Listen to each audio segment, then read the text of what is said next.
రాజకీయాల కోసం కూతురు పేరును వాడుకోవడం సీఎం కేసీఆర్ కే చెల్లిందని మాజీ ఎంపీ బీజేపీ నేత బోరా నర్సయ్య గౌడ్ అన్నారు.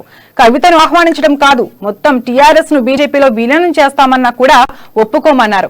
ఫామ్ హౌస్ ఘటనపై సీబీఐ లేదా హైకోర్టు జడ్జితోనే విచారణ జరిపించాలని ఆయన డిమాండ్ చేశారు. నలుగురు ఎమ్మెల్యేలను ఎందుకు ప్రగతి భవన్ లో నిర్బంధించారో సీఎం కేసీఆర్ చెప్పాలన్నారు. సిట్ విషయంలో బీజేపీ ఆరోపణలే నిజమయ్యాయన్నారు.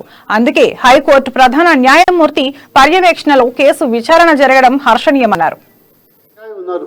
బీసీ కార్పొరేషన్ కానీ ఇతరత్ర కానీ వెంటనే చట్టబద్ధంగా అసెంబ్లీ యాక్ట్ ద్వారా ఈ యొక్క ఫెడరేషన్స్ అన్నిటిని చట్టబద్ధత కల్పించాలని మేము డిమాండ్ చేస్తున్నాం. కల్పించని పక్షంలో ప్రజా ఉద్యమం మా యొక్క ఓబీసీ మోర్చా ద్వారా చేపడతాం.